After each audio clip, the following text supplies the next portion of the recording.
Pernah bertanya-tanya, kemana perginya pajak yang kita bayarkan? Yuk, kita bedah bersama. Pajak adalah kontribusi wajib kita kepada negara yang digunakan untuk kebutuhan publik bersama, tanpa imbalan langsung. Dengan pajak, negara mampu membangun dan memelihara infrastruktur yang kita manfaatkan setiap hari. Pajak juga mendukung layanan pendidikan yang berkualitas dan kesehatan yang terjangkau untuk semua masyarakat. Bayar pajak tepat waktu adalah wujud tanggung jawab kita. Pemungutan pajak utama di Indonesia. Pertama, pajak penghasilan atau PKI. Ini adalah pajak yang dikenakan kepada orang pribadi maupun badan atas penghasilan yang diperoleh, seperti gaji atau keuntungan usaha. Pemungutan PPh biasanya dilakukan dengan cara dipotong langsung oleh pemberi kerja atau dibayar sendiri oleh wajib pajak sesuai ketentuan yang berlaku. Kedua, pajak pertambahan nilai atau PPN. Pajak ini dikenakan atas setiap transaksi barang dan jasa yang kita lakukan. PPN biasanya sudah termasuk dalam harga barang atau jasa yang kita beli. Penjual akan memungut PPN dari konsumen, lalu menyetorkannya kepada negara.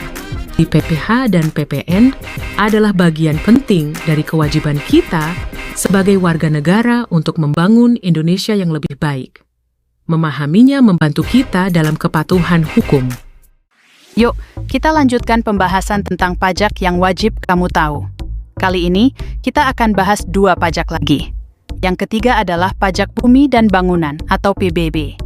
Ini adalah pajak atas kepemilikan atau pemanfaatan tanah dan bangunan. Besarnya pajak ini ditentukan berdasarkan nilai objek pajaknya, seperti luas area, lokasi, dan kondisi tanah atau bangunannya.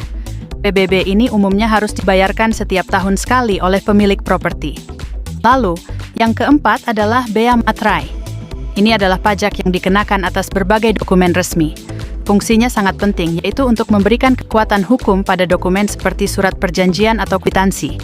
Pembayarannya bisa dilakukan dengan menggunakan materai fisik yang ditempel atau secara elektronik.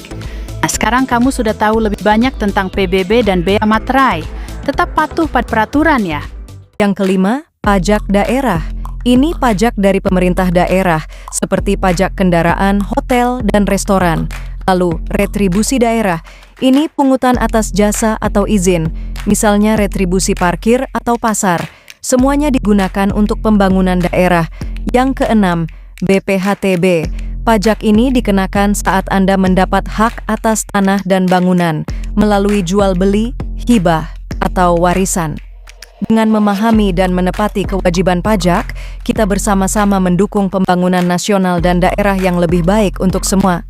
Demikianlah pembahasan tentang pajak dan jenis-jenis pajaknya.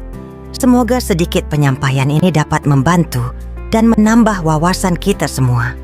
Sampai jumpa lagi pada pembahasan berikutnya. Terima kasih.